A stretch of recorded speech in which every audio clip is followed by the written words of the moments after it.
Bienvenidos al universo de Oráculos y Enigmas, un programa que de la mano de Miriam Belín, tarotista y terapeuta, te acercará al mundo esotérico, espiritual y de terapias alternativas. Acompáñanos en este viaje cada miércoles desde las 10 a las 11 de la noche en Hit Radio Barcelona. Te esperamos.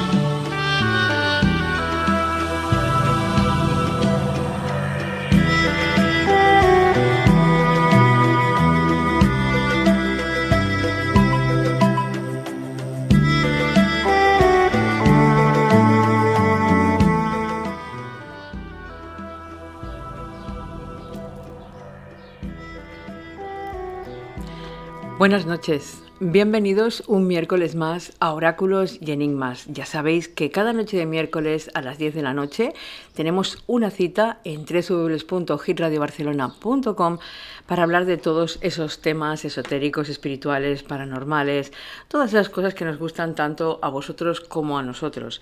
Y esta noche pues vamos a contar con un invitado muy especial y también vamos a hablar de un tema muy especial. Vamos a hablar de Zugarramurdi, el pueblo de las brujas.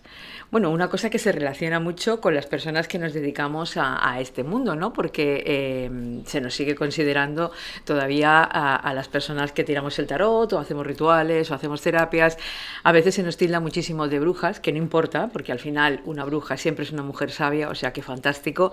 Pero este es un mundo en el que, bueno, han habido muchísimas historias y muchísimas vivencias, muchísimas negativas. Y hoy vamos a hablar de este tema con un invitado muy especial que tenemos hoy en nuestro programa. Él es Fran Hernández, es director de contenidos de Hit Radio Barcelona, es investigador de temas paranormales y misteriosos y pilar fundamental dentro de todos los programas que realizamos aquí en Hit Radio Barcelona, porque sin él y sin el resto del equipo no podríais escucharnos cada noche de miércoles. Así que en unos momentitos vamos a hablar con él de este tema, de este lugar, de toda la historia que ahí ocurrió, porque la conoce a fondo y nos va a explicar un poco todo ese tema. Vamos a viajar con él hacia ese momento y hacia esa historia de lo que ocurrió. Como estos temas normalmente nos llevan todo el programa, no creo que nos dé tiempo al final a hacer nada más, pero si nos diera tiempo responderíamos a alguna consulta de las que nuestros oyentes nos han dejado. Pero yo creo que va a ser un programa intenso. Así que comenzamos Oráculos y Enigmas.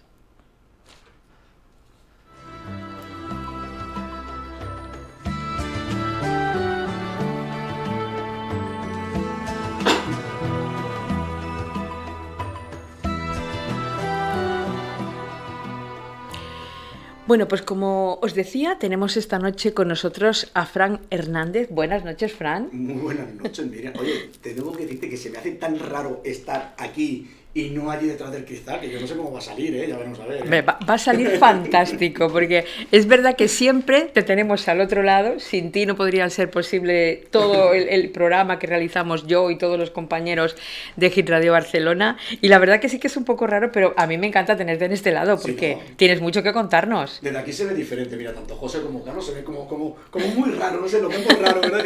Que ahora ellos son el motor y son los que, gracias a ellos, el programa va a salir como va a salir. Por eso, hay un gran equipo en Hit Radio y la verdad es que vale la pena poder colaborar con todos y hoy tenerte aquí especialmente porque la verdad es que cuando hablamos de brujas surgen muchas historias y muchas situaciones energéticas raras, porque esta es la tercera vez que intentamos grabar este programa y por fin hoy sí que lo podemos hacer. Yo no sé si será casualidad o causalidad, pero hasta hoy no lo hemos podido hacer. ¿Tú qué dices? Yo tengo que sería duda sobre la causalidad. Pero ¿verdad que sí? Sí que es cierto que es la tercera vez en ese intento y hoy vamos a hablar del tema que tú has elegido hoy y que, bueno, que has tenido pues eso, la diferencia de invitarme para poder hablar de ese tema de Zugarramurdi, que mucha gente le cuesta mucho decir. ¿Lo había dicho mal? ¿Zugarramurdi? Zugarramurdi, no. Lo he dicho bien, vale. No, es que a mí también me cuesta a veces vocalizarlo, Hasta que no te habitúas a Zugarramurdi te cuesta un poquito, sí. Claro. Bueno, pues hoy queríamos hablar de ese pueblo de brujas, de la historia que allí ocurrió, porque tú ya conoces a fondo, aparte que recientemente has hecho un documental más a fondo y tal del lugar y demás, tú conoces a fondo esa historia porque ya has visitado el lugar, ¿verdad?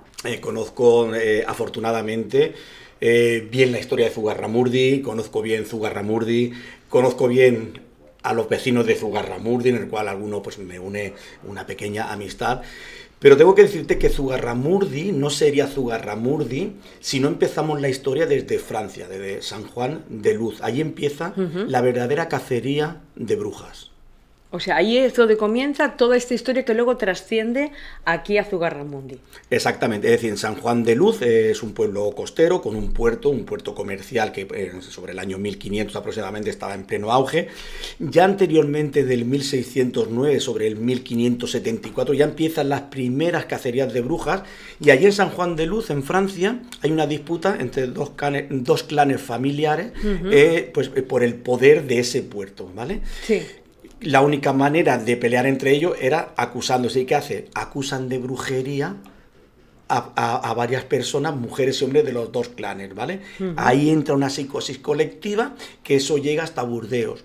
Y en Burdeos las autoridades deciden enviar a un juez de la CREN. Un juez pues que bueno, era bien reconocido por ser un gran católico y muy creyente de todo lo que era el tema brujería y esoterismo. Él llega allí y bueno, allí él empieza pues a hacer detenciones, a hacer ejecuciones y a firmar sentencias, ¿vale? Sí. Muchos de los que allí de San Juan de Luz pues temen que sean también juzgados por cualquier motivo, por esa disputa, pasan al País Vasco francés y allí es donde se crea la verdadera historia de Zugarramurdi, con una joven de 20 años llamada María, y María llega a Zugarramurdi diciendo que ella es bruja, que ella ha estado en aquelarre, y aquí empieza, porque ella dice que en ese aquelarre hay dos vecinas de Zugarramurdi. De las que están allí viviendo. De las que están allí viviendo. ¿Y qué interés tenía ella en reconocerse como bruja cuando sabía que podía ser perseguida? Pues mira, de la CREN, este juez tenía una gran aversión hacia lo que era todo el tema vasco, es decir, era un odio terrible a todo lo que era el País Vasco francés, lo que era Navarra y todo lo que era el Valle del Baczán, Urdax, Ainhoa, etcétera, etcétera. Tenía un gran aversión, un gran odio, no sabemos por qué. Se supone porque él había escrito sobre gente que hablaba muy mal, porque hablaban ese vasco, y entonces él no lo permitía. Y ahí se cree que María es enviada por este juez para inventar la historia de esa cacería de brujas. Vale, o sea que ahí hay una historia detrás del por qué llega esta persona, porque si no, no tendría mucho sentido que se venga desde Francia hasta aquí y reconozca que es bruja cuando está siendo perseguida. Exactamente. Claro. De hecho, el reconocer cuando a ti eras juzgada como bruja o brujo, reconocer que sí que habías tenido un pacto con el diablo, a veces era suficiente como para que te reconciliara, que era esa reconciliación. Piensa que antes los juicios por brujería, sí, antes de la Santa Inquisición, en el caso de Zugarramurdi, del Valle del Baczán, se juzgaban en la propia iglesia y bastaba con que el acusado reconociese los hechos para ser perdonado. Pero se juzgaba por el propio pueblo y el propio cura, ¿vale? Y ya está. Y con eso estaba salvado, decir, quedaba esa mancha, pero a partir de ahí era un vecino más y seguían trabajando en el pueblo. O sea que ella llega aquí y entonces dice, se reconoce como que es bruja y dice que hay dos personas allí que también lo son. A partir de aquí empieza la historia. Exactamente. Vale. María y Otegui, una madre y una hija, pues eso, son acusadas de brujería, ¿vale? Porque esta mujer dice que en ese aquelarre ella las ha visto allí. A partir de aquí sí que empieza una persecución, ¿vale? Esta persecución llega a Logroño, que era quien tenía la jurisdicción de todo el Baczán y Navarra, ¿vale? Sí. Y allí Logroño decide ir a investigar y envía un equipo que son 3 inquisidores.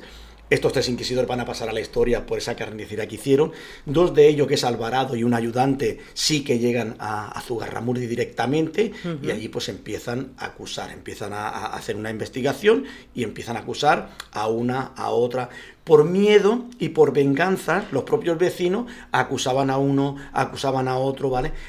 Y eran llevados a Logroño y metidos en prisión. Hay un tercer inquisidor, que es Frías, Salazar y Frías, que lo dejaremos para lo último, que no hay que exculparlo porque él afirmó muchas sentencias de muerte, y luego verán la historia de este señor como a última hora dice que qué están haciendo la Inquisición, y a partir de ahí sí que hay un antes y un después que lo explicaremos luego. Vale. Sí, estos dos inquisidores, tanto Alvarado como su ayudante, pues empiezan a firmar sentencia y a detener, con tanto eso que casi juzgan a 400 personas de un pueblo de 3.000 habitantes. Madre mía. Nada más. Y sin tener tampoco grandes razones para poderlo hacer. Claro, evidentemente, simplemente porque, pues bueno, lo que hemos dicho siempre, mujeres con un gran conocimiento profundo de la naturaleza, de la medicina natural, pues eran acusadas, ¿vale? Pero se les acusaban, pues eso, de interceder en las tormentas, en que muriese el ganado, etcétera, etcétera.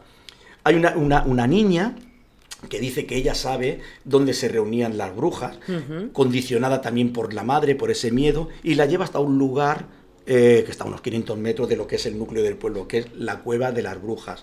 Donde se reunían. Donde se reunían. Allí en la cueva de las brujas llegan estos dos señores, estos dos inquisidores, y sí que es cierto que encuentran pues, a un grupo de mujeres pues, danzando alrededor de una hoguera y haciendo un ritual.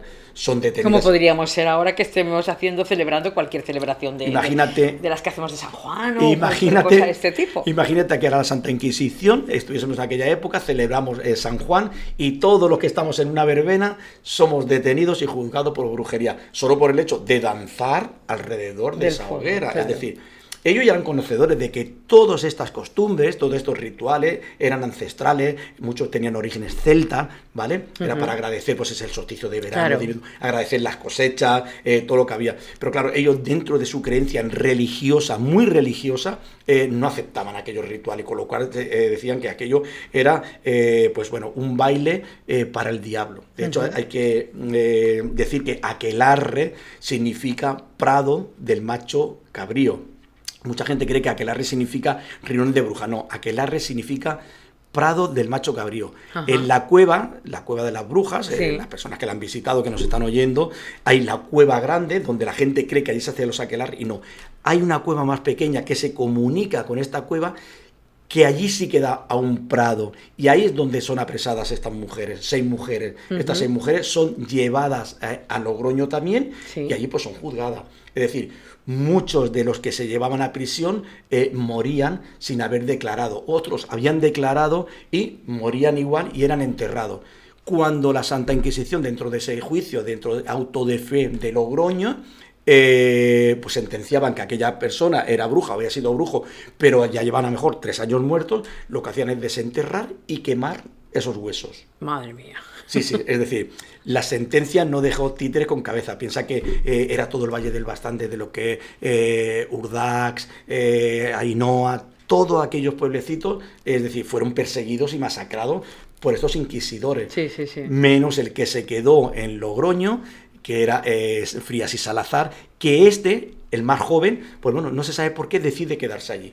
Esta persecución dura durante 3 años. En 3 años hay una serie de juicios injustificados. Pero son incluso juzgados niños y hombres, mujeres, pero niños. Todo, sí, es decir, ahí no se exculpaba a nadie. Es decir, lo que había pasado de ser unos conflictos internos dentro del pueblo que se resolvían dentro de la propia iglesia y con una exculpación, y ellos decían, sí, yo reconozco que muchas veces el reconocer que tú habías tenido una relación con el diablo era simplemente por eso. Es decir, hay una reconciliación que se llama. Claro, aunque fuera mentira, por lo menos ya se quitaban un peso de encima. De hecho, ese auto de fe de Logroño no era más que una reconciliación. Aquellos que eran apresados y juzgados y reconocían públicamente en una plaza, en una tarima, ellos reconocían que habían tenido una relación con el diablo, eran exculpados y por lo tanto perdonados, y muchos de ellos enviados a la cárcel, y bueno, allí cumplían una condena, pero no eran quemados, ejecutados, ni ahorcados, ni nada. Exactamente, es decir, los que sí que eran ejecutados se llevaba fuera del pueblo de Logroño, donde se les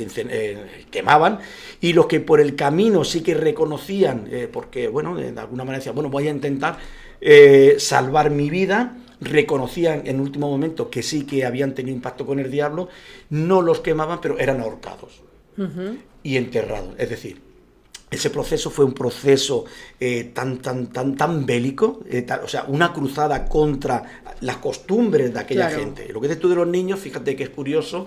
Zugarramurdi, por ejemplo, había un niño de 10 años, Ion, en el cual una mañana se levanta y le dice a la madre que ha soñado que Eulalia la vecina por la noche había entrado por la ventana, lo había cogido, lo había llevado con una escoba volando. Es decir, ese niño condicionado por todo lo que estaba pasando, por todo lo que había escuchado, es normal que tuviese una pesadilla. Claro.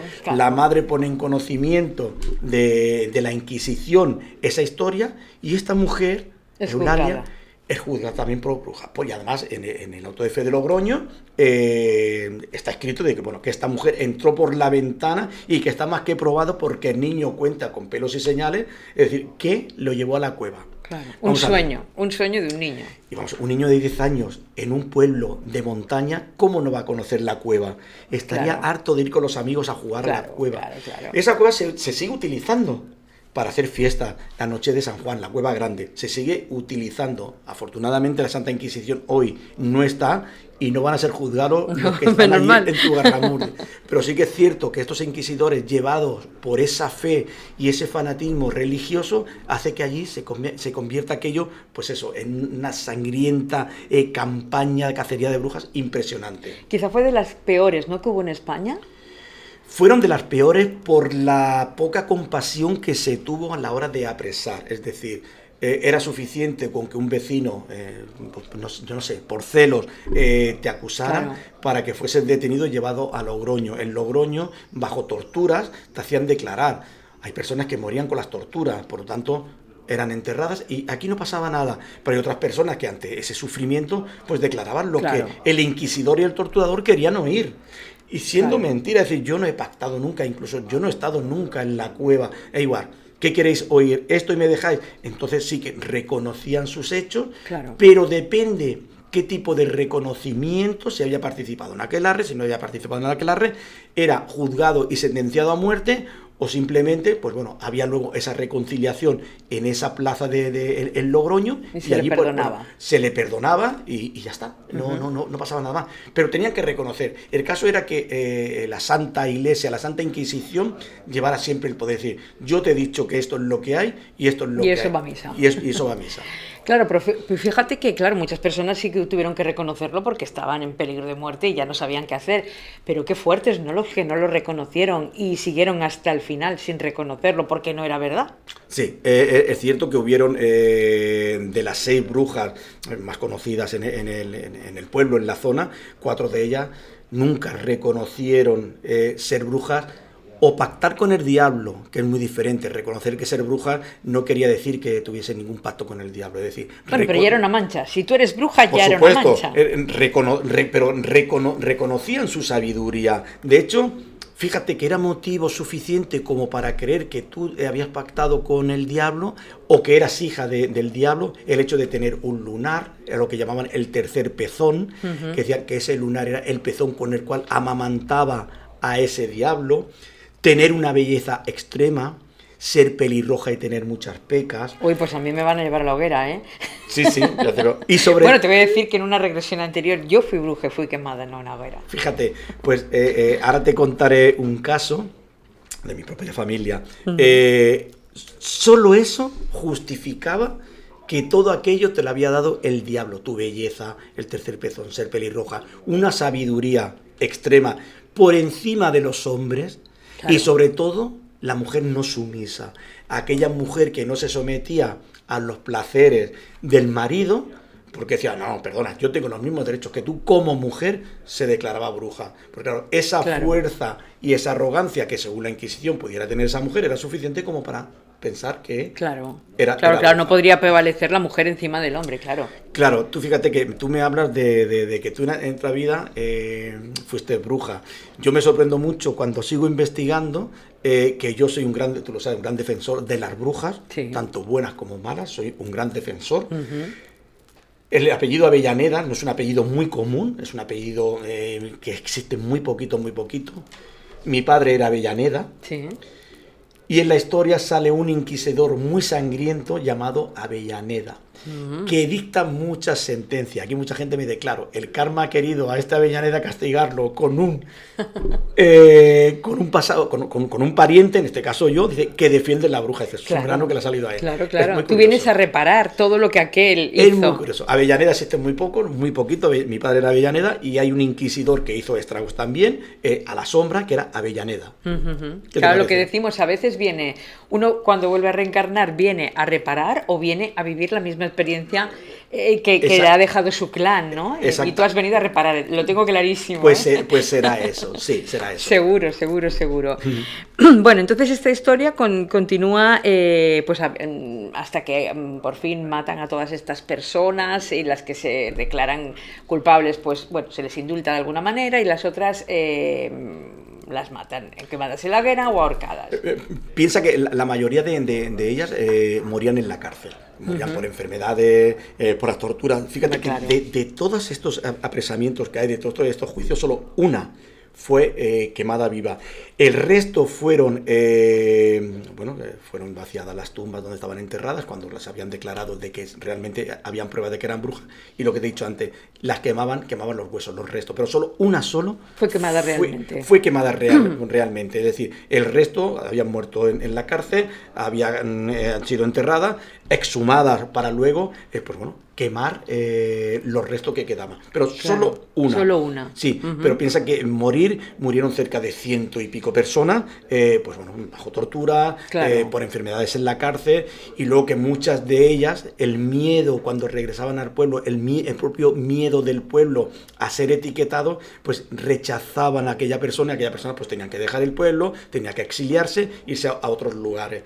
De hecho, hay una conexión muy estrecha entre toda la brujería del Batzán y Cataluña, sobre todo en el Montseny.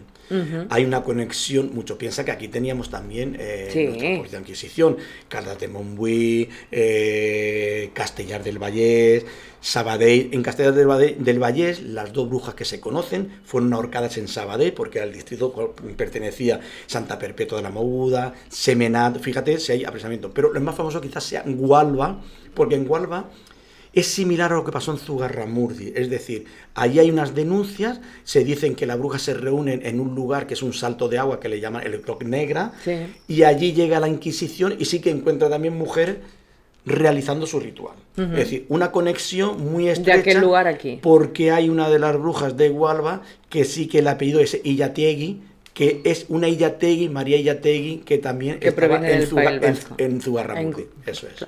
De hecho, en Gualba cada año se representa esa historia de las brujas en la fiesta, en una fiesta que hacen en Gualba. Se representa toda esa historia de cómo ocurrió el tema de las brujas allí. Claro, es que había tanta persecución, madre mía.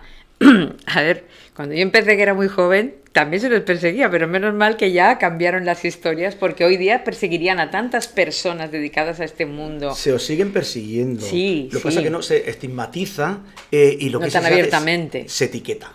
Sí. Cuando tú dices yo soy medium, yo soy clarividente, yo soy tarotista, es bruja. Y a veces la palabra bruja se dice despectivamente. Una forma despectiva es que es bruja, ¿vale?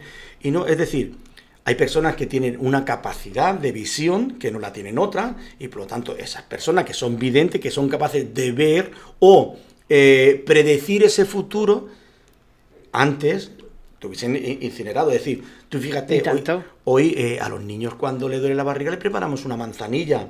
Tú si tienes algo de nervio te tomas una serie de mezclas, pues puede ser azahar, tila, melisa. Que es lo que utilizaban ellas en su momento, claro. Que no es más que lo que utilizaban antes. O sea, es lo que se utilizaba antes pues para sanar las hierbas. No había el ibuprofeno, no había el paracetamol. Es decir, que utilizaban las hierbas, el conocimiento que habían pasado de abuelos, de bisabuelos, etcétera. Conocimientos ancestrales. A ver, de hecho, estamos hablando del 1609 o por ahí cuando ocurrió esto, ¿no? O 10. Empieza más o menos en el 1574, empieza la persecución, pero la verdadera carnicería empieza en 1609, ¿vale? 1610 es cuando ya el auto de fe de Logroño, pues se firman todas esas sentencias, y entonces todo lo que son aquello del Valle del Barzán, pues queda estigmatizado, y además con una etiqueta de tierra de brujas. Claro. Hoy día el pueblo sigue siendo un pueblo donde su gente no esperes que te salude, que te dé la mano, que te den un abrazo. Son gente muy cerrada, son gente que mantiene sus costumbres todavía, se siguen practicando los aquelarres. Uh-huh. ¿Y cuándo termina esta caza de brujas allí concretamente? Pues mira, en el 1613 se da por finalizada, es decir, en el 1610 se tiene todas las personas que han sido juzgadas y que han prestado declaración ante la Santa Inquisición, y a partir del 1613 acaba esa caza de brujas. ¿Y por qué acaba? Había un tercer personaje que lo hemos dejado. Sí, el que me has dicho que dejamos para ahora. Que era Alonso, ¿no? Salazar y Frías, ese tercer inquisidor que firma de puño y letra lo que sus dos compañeras Alvarado y su ayudante dictan en esos escritos, y él firma. Él no está muy convencido y empieza a repasar todo lo que Alvarado ha escrito y ve que hay muchos defectos de forma. Y a partir de ahí él se da cuenta y dice: creo que hay muchas personas que han sido juzgadas injustamente. No se ha seguido el protocolo que dicta en la Santa Inquisición. Hay muchos defectos de forma. Y él mismo decide viajar a Zugarramurdi y a todo el Baztán con un séquito. Viaja allí y entrevista a gente. Interroga incluso a personas que habían sido acusadas, juzgadas, y dentro de esa reconciliación habían vuelto a su pueblo. Sí. Los entrevista, los interroga, él mismo de puño y letra. Y allí es cuando él empieza a escribir y dice: la gran masacre que ha hecho la Santa Inquisición. O sea, hay un reconocimiento. Hay por parte de él. Sí. Reconoce que la Santa Inquisición ha cometido el mayor error de la historia, que hay unos defectos de formas impresionantes. Y a partir de ahí, él manda la súplica y dice: ¿qué ha pasado aquí? Él se arrepiente de haber firmado, pero ya estaba firmado, porque claro, para poder juzgarlo se necesitaba el consenso de los tres. Si uno no hubiese firmado, no se hubiesen juzgado. Y él también había contribuido. Él creyó todo lo que habían escrito sus compañeros, y ¿qué hace? Pues firmar. Es decir, son las personas de confianza, y esas personas de confianza yo le puedo decir: oye, esto va así, sí, claro. Carlos, José, y yo confío en ellos. Claro. Y a lo mejor luego no lo que realmente ha sucedido. Bueno, pues Salazar y Frías reconoce que aquello no era lo que habían dicho, que incluso los propios juzgados que habían reconocido ese pacto con el diablo era gente que acudían a misa cada domingo, que no solo acudían a misa cuando fueron juzgados y reconciliados, sino que anteriormente ya se daban cita a misa, que eran gente con una fe hacia lo que es el cristianismo como cualquier otra población. Y ahí donde él, pues bueno, se da cuenta de que la injusticia que se ha cometido, hace ese escrito, y a partir de ahí la Santa Inquisición, la Santa Iglesia, da un parón a esos juicios y dice: un momento, no podemos ser tan sanguinarios como hemos sido. Claro. Y a partir de ahí la Santa Inquisición en España, en la península, deja de actuar. De hecho, el resto de iglesias, de mandatarios de la iglesia de Europa, llamaban a España como la Inquisición flojita, muy flojucha, porque ya no actuaba, etcétera, etcétera. Porque ya no eran tan contundentes como había pasado. Pero claro, ¿qué pasa? Que necesitamos de ese inquisidor, de ese Frías y Salazar, que vuelva otra vez a los orígenes de dónde se ha cometido esos errores, para que él haga un escrito, lo envíe otra vez y diga: no, ha sido un error. No han habido tales brujas. Allí lo que se celebraban eran unas fiestas paganas o no paganas, pero no dejaba de ser una fiesta. ¿Y claro, dónde se celebraban? En la cueva. ¿Y por qué? Muy simple. La cueva estaba resguardada de lluvia. La reverberancia, la acústica que tiene la cueva era impresionante para esos cantos. De hecho, hoy día, ¿dónde se hacen los conciertos? Claro, en cámara, donde hay una gran acústica. Pues ayer era lo mismo, y lo que se celebraban eran sus fiestas, y las ofrendas no eran más que fruta, etcétera, etcétera. Pues eso, a los que ellos creían, como lo podemos hacer nosotros. Como hacemos actualmente, que hacemos muchos rituales, que ofrecemos frutas o flores o muchísimas cosas a deidades que, bueno, que en este momento son las que nosotros tenemos. Exactamente, claro. Es decir, que practica el hinduismo, el budismo, lo que sea, claro. Yoga, no deja de ser filosofías, ¿vale? Que te ayudan a ti a canalizar tu mente, tu cuerpo, emocionalmente. Claro. Eso ahora... Bueno, ahora nadie critica. Antes, por ejemplo, decir yo soy budista o ver a un monje budista y decir: joder, que es el de las chapistas y Hare Krishna. Claro, es que hemos estado estigmatizados durante también mucho tiempo. Suerte que ahora es distinto, aunque Totalmente. Ahora tampoco no se nos tenga tan integrados, pero no es lo mismo que antes. Cuando yo comencé a estudiar estos temas, que no había cursos aún, también se me señalaba. Yo recuerdo que mis hijos decir, es que mi madre tira las cartas, o mi madre tal, era como, ¿qué madre más rara tienes? ¿No? O sea que, claro. Y no hace tantos años de Mira, esto. yo sin dar nombre, tengo una amiga que, bueno, es muy conocida dentro del mundo de la evidencia del tarot, que le habían salido muchos contratos para televisión, y ella dijo que no quería ser una imagen porque sus hijas estaban en edad escolar y que, claro, se veían a ella en la tele haciendo ese trabajo. No es lo mío presentar un telediario que tirar las cartas. No, y tanto que no. Entonces, ella había rechazado trabajar en televisión ganando dinero por ese miedo a que señalaran a las hijas como las hijas de la bruja de la tele. Claro. Y por lo tanto, siempre ha estado a la sombra, sigue trabajando a la sombra, pero no quiere ser un personaje público. Es decir, curiosamente, fíjate tú cómo se ha etiquetado para tener ese miedo y decir, no, yo tengo por mis hijos, ¿vale? En el caso de Zugarramurdi, lo que te he dicho antes, es un pueblo que cuando llega te transporta a ese 1610, verá que todas las casas, las poquitas casas que hay 4 casas en el pueblo, sigue estando las mismas, con la misma estructura, la misma forma, verá que todas tienen su flor del sol en la puerta para protegerse de las brujas. Yo he tenido la gran suerte de poder escuchar esos aquelarres a las 4 de la mañana, esas cencerradas, y sobre todo tengo la gran suerte de conocer y hablar con una descendiente de sangre directa de la última bruja quemada en la hoguera. ¿Y qué energía debe notarse allí? Tú que has estado allí, porque claro, habiendo sucedido todo esto, tiene que haber una energía allí que se tiene que poder percibir de todo este masacre que hubo, ¿verdad? Mira, puedes creer o no pueden creer la gente sobre lo que es el tema conexiones. Yo te puedo decir, no está Sandra aquí. Yo recuerdo el primer año que fuimos a hacer nuestro trabajo de investigación a Zugarramurdi.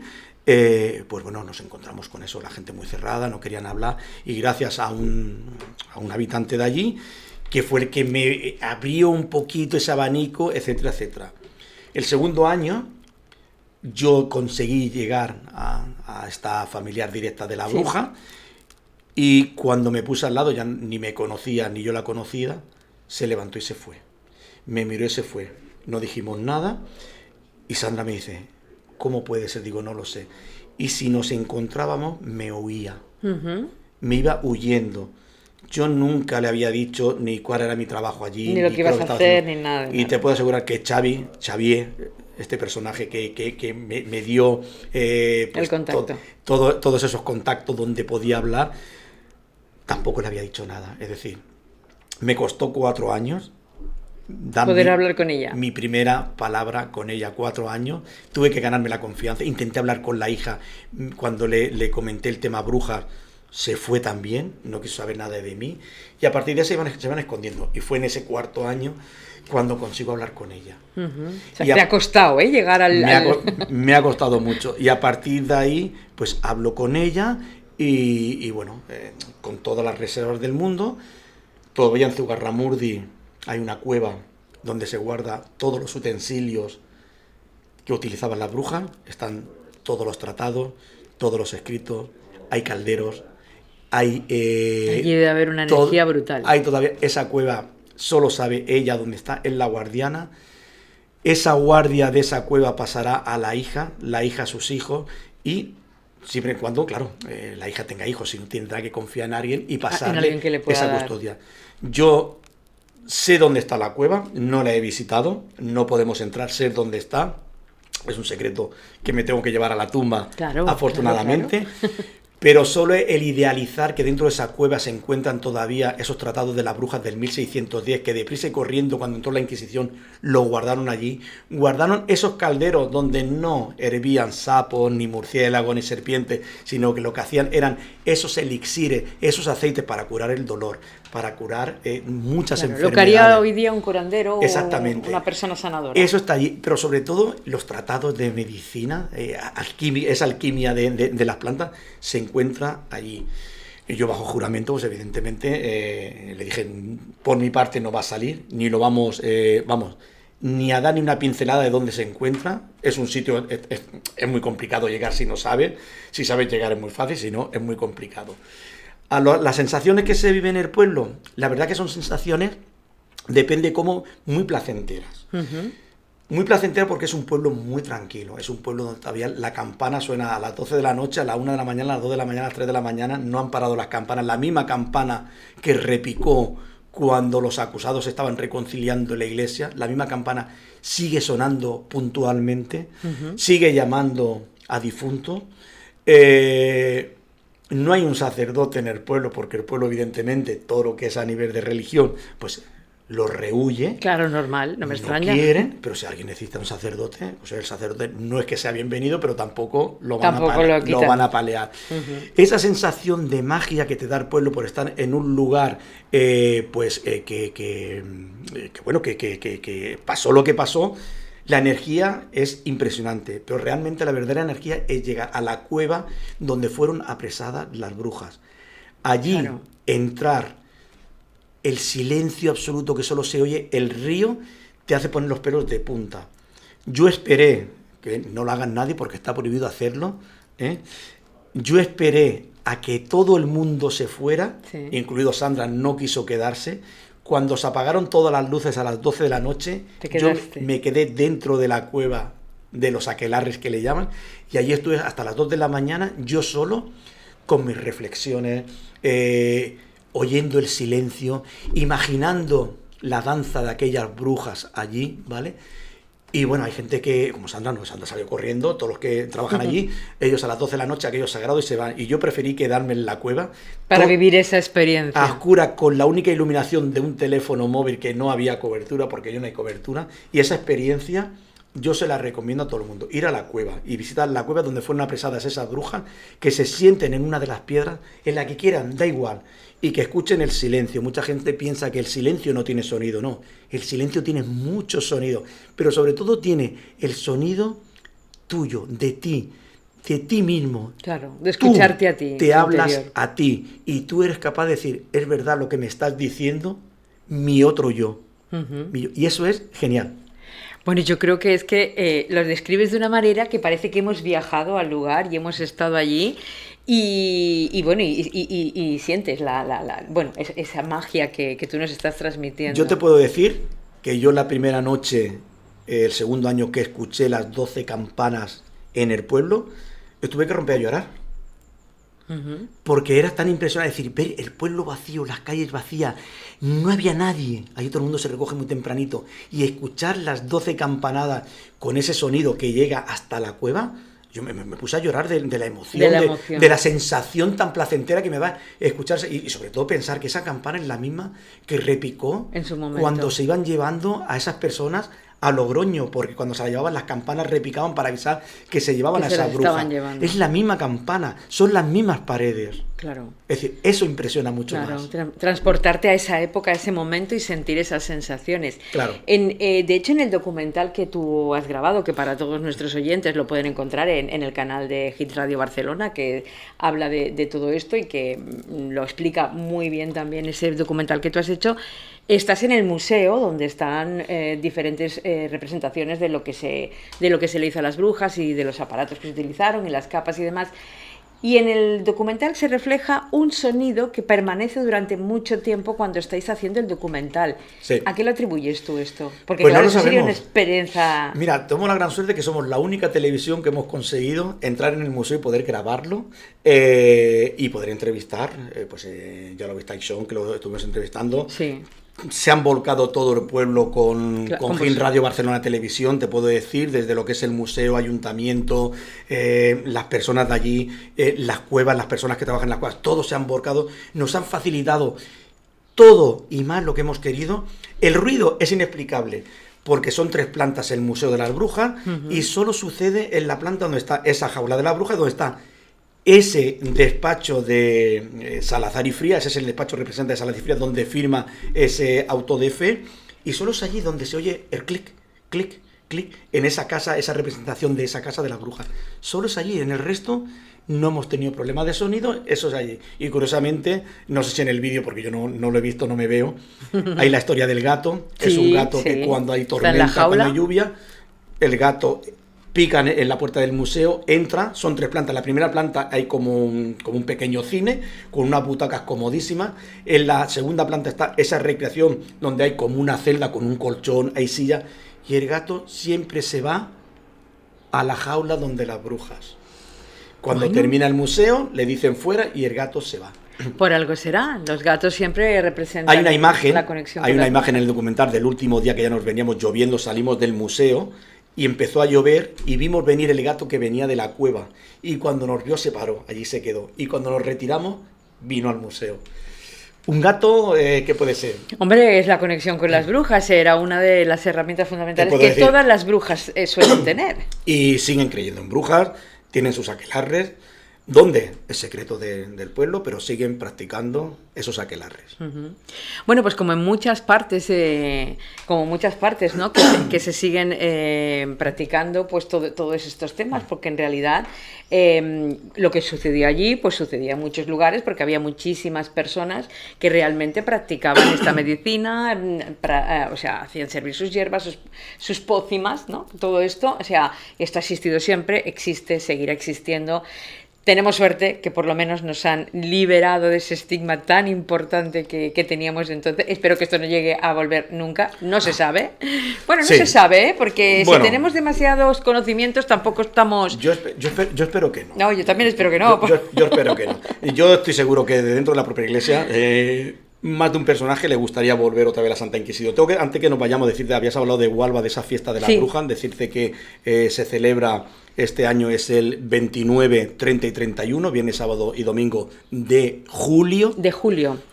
Es impresionante esa puesta en escena de cuando apresan a las brujas allí en la laguna. Es muy bonita. Yo invito a la gente a que vayan, yo no me lo voy a perder. Sí, yo también he estado y la verdad es que es muy bonita y cuenta la historia, como en tantos pueblos ha podido suceder, y ahí está muy bien recreada y realmente el Montseny es un lugar de poder muy importante.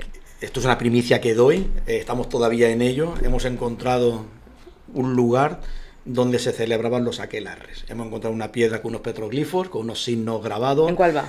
En Hualva hemos encontrado el círculo de piedras con la piedra central donde se ponía la sacerdotisa, lo hemos encontrado, estamos todavía estudiándolo porque nos ha sorprendido a todos, decir, ¿cómo puede ser? Se ha guardado durante 400 años. Y fue por casualidad, fue un lugar que yo tenía en mente de hace mucho tiempo que pasaba por allí. Hemos decidido bajar al lugar y la sorpresa ha sido nuestra cuando nos hemos encontrado aquello, que yo os invitaré a que vengáis un día y que sintáis la sensación allí, ya te digo. Os enseñaré la foto de los petroglifos y esto sí que va a ser secreto.